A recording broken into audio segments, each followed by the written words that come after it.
ये चैनल केवल मनोरंजन के लिए है। हम किसी भी तरह के अंधविश्वास को बढ़ावा नहीं देते।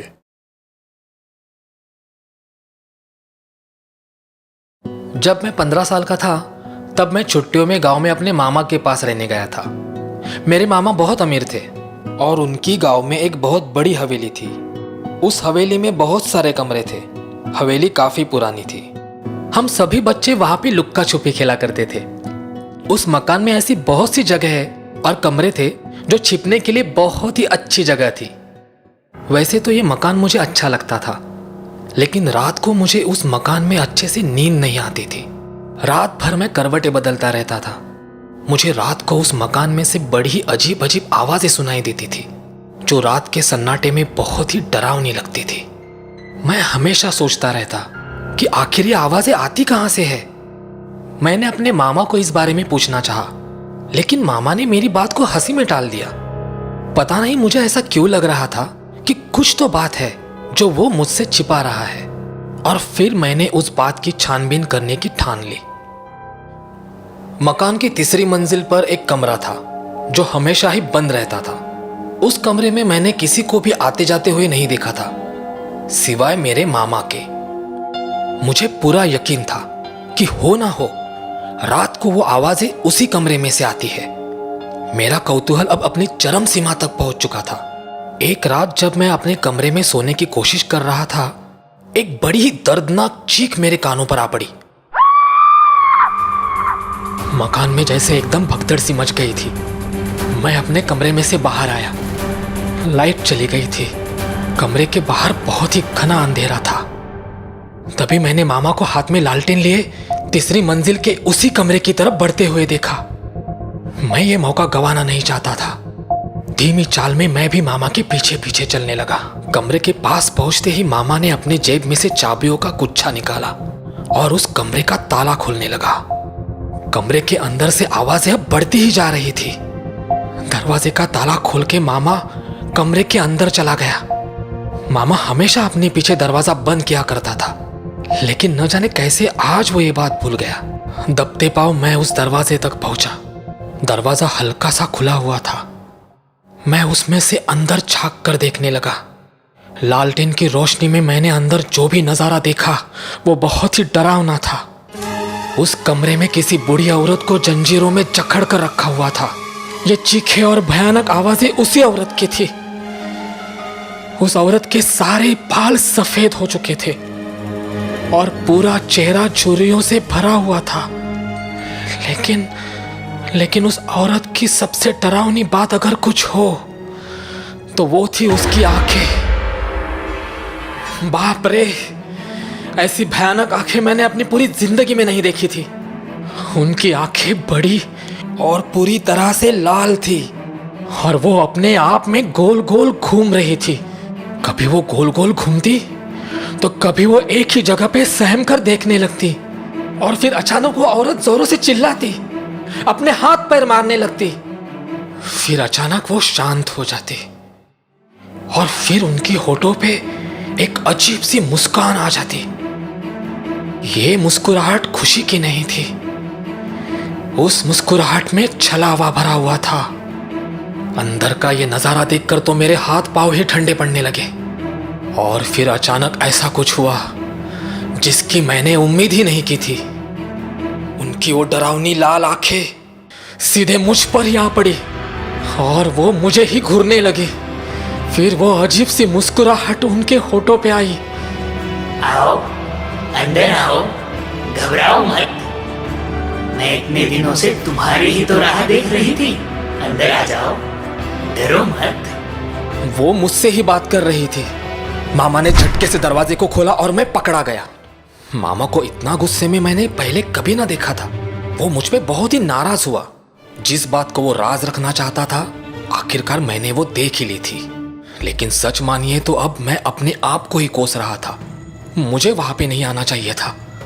मेरा गला डर के मारे सूख चुका था और पाँव लटपटा रहे थे। मामा ने लालटेन मेरे हाथों में दे दी। फिर मैंने देखा कि मामा उस बूढ़ी औरत के नजदीक गया और उसने उसे एक बड़ा सा इंजेक्शन लगाया। वो बूढ़ी औरत अभी भी मुझे ही देख रही थी।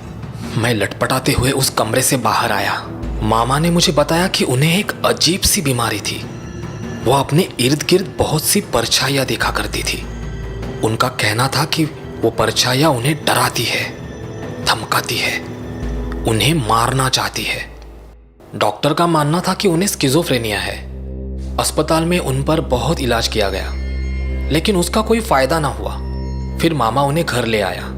कभी कभी वो बहुत ज्यादा हिस्टेरिक हुआ करती थी, इसीलिए उन्हें जंजीरों में जकड़ कर रखा था। मामा ने पूरी कहानी मुझे बताई, लेकिन फिर भी मेरा डर कम ना हुआ।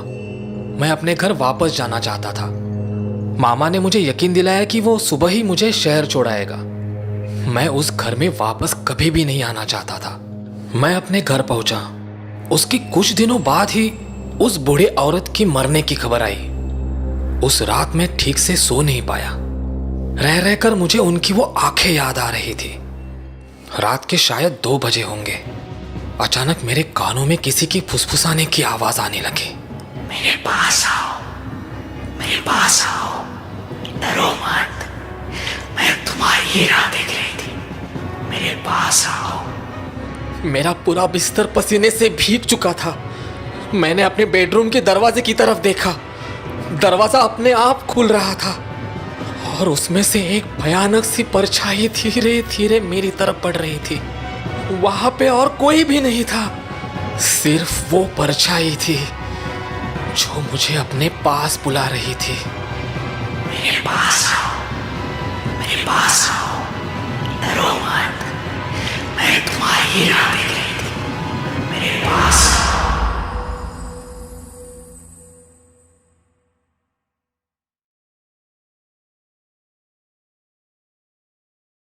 रात का वक्त था। मैं अपनी बाइक से बस घर ही लौट रहा था। कुछ दिन पहले ही मुझे ये जॉब मिला था। कभी डे शिफ्ट तो कभी नाइट शिफ्ट करके मैं बहुत थक जाता था। अभी भी जब मैं ऑफिस से निकला तो रात का 1 बज चुका था।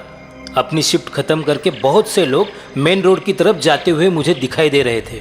मैं भी उनके साथ मेन रोड की तरफ निकला। कुछ देर मेन रोड पर चलने के बाद हम सबके रास्ते अलग अलग हो जाते थे।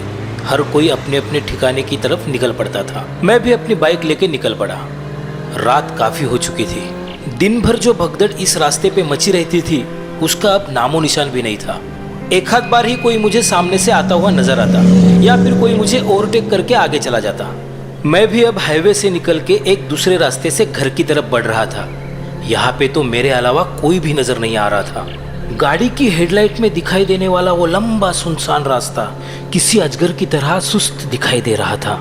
रात का वो सन्नाटा बहुत ही डरावना था, लेकिन क्या करें, मजबूरी थी। नौकरी संभालनी थी, नाइट शिफ्ट में काम करना जरूरी था। मैं अपने ही विचारों में खोया हुआ था। रास्ते पे कोई नहीं था, सो मैं अपनी बाइक रास्ते के बीचों बीच चला रहा था। आखिर यहाँ पर मुझे पूछने वाला था भी कौन। तभी मुझे पीछे से हॉर्न की आवाज आई और मैं अपनी बाइक को रास्ते के किनारे से चलाने लगा। कुछ ही पल में वो बाइक मुझे ओवरटेक करके आगे चली गई। मैंने देखा कि उस बाइक पे कोई कपल बैठा था, शायद पति पत्नी हो। उस आदमी ने काले रंग का जैकेट पहना हुआ था और उसके पीछे बैठी महिला ने लाल साड़ी। अचानक एक बात पर मेरा ध्यान गया। उस महिला की साड़ी का पल्लू पिछले व्हील के बिल्कुल नजदीक ही फड़फड़ा रहा था। हवा के झोंके से वो पल्लू कभी भी व्हील में फंस सकता था, जिससे उस महिला की जान भी जा सकती थी। मैंने अपने बाइक का स्पीड बढ़ाया और उनको ओवरटेक करते हुए मैंने उनसे कहा, बहन जी अपना पल्लू संभालिए वरना पिछले व्हील में फंस जाएगा।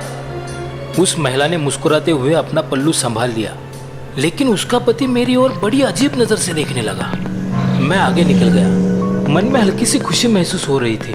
छोटी सी क्यों ना हो, मैंने आज किसी की मदद की। मैं इस बारे में सोच ही रहा था कि तभी वही बाइक मुझे ओवरटेक करके आगे जाने लगी।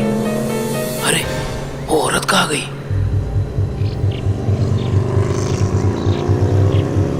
अरे भाई साहब, आपके पीछे जो महिला बैठी थी वो कहाँ है, जिनको मैंने पल्लू संभालने के लिए कहा था? ये सुनते ही उस आदमी ने तुरंत ब्रेक लगाकर बाइक रोक दी। मैंने फिर से पूछा, क्या हुआ भाई साहब, आपकी पत्नी कहाँ है जो आपके पीछे बैठी थी? ये बात सुनते ही वो आदमी पसीने से लथपथ कांपने लगा। क्या? मैं तो अपने बाइक पर अकेला था। हम दोनों के पैरों तले जैसे जमीन खिसक गई। रास्ते के बीचों बीच हमें एक धुंधली सी परछाई दिखाई देने लगी। हमने अपनी अपनी बाइक निकाली और वहां से तेजी से निकल पड़े। मैं घर तो पहुंच गया, लेकिन मुझे नींद नहीं आ रही थी। अपने बिस्तर पर पड़े पड़े मैं खिड़की की ओर देख रहा था। मेरे जीवन में पहली बार मैंने ऐसी अनहोनी घटना देखी थी जिसका मैं हमेशा मजाक उड़ाया करता था। मैंने जो भी देखा वो मेरा वहम तो बिल्कुल भी नहीं था।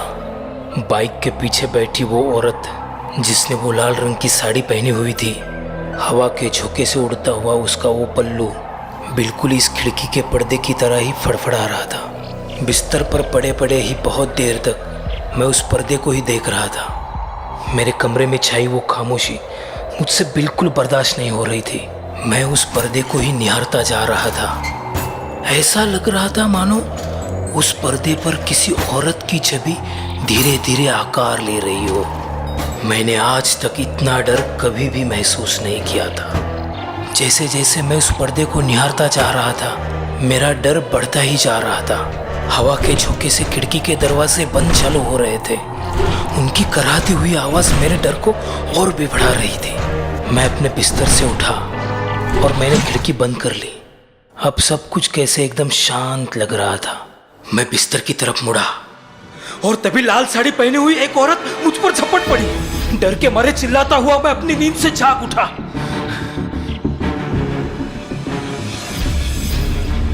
सपना, मैं सपना देख रहा था। शायद उस हादसे ने मेरे दिमाग पर गहरा असर छोड़ दिया था। 2 दिन मैं काम पर नहीं गया। जैसे उस रास्ते की दहशत मेरे जहन में बैठ गई थी। आखिर कब तक मैं ऐसे ही घर में बैठा रह सकता था।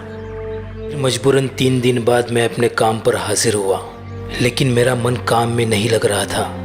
मेरी नज़र बार बार घड़ी की तरफ जा रही थी। आखिर रात के 12:30 बजे मेरी शिफ्ट खत्म हो गई। सब लोग अपने अपने घर निकल पड़े। मैंने भी अपने बाइक को स्टार्ट किया और मैं निकल पड़ा। हाईवे खत्म हुआ और मैं अब उसी रास्ते से आगे बढ़ने लगा। उस दिन की डरावनी यादें फिर से ताज़ा होने लगी। मेरे दिल की धड़कन बढ़ने लगी।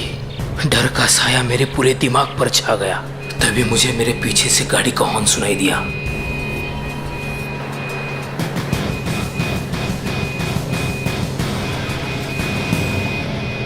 वो बाइक मेरे नजदीक आई। मेरे हाथ कांपने लगे, माथे पे पसीना जमा होने लगा। अब वो बाइक मुझे ओवरटेक करने लगी। मैंने अपने आंखों के कोने से उस बाइक की तरफ देखने की कोशिश की।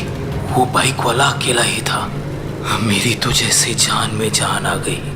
दिल पे आया बोझ अब थोड़ा हल्का हो गया था। मैंने उस आदमी की तरफ देखा और एक हल्की सी स्माइल दी। उसने भी मेरी तरफ देखा। भाभी जी को अपना पल्लू संभालने के लिए कहिए, वरना पिछले पहिए में फंस जाएगा।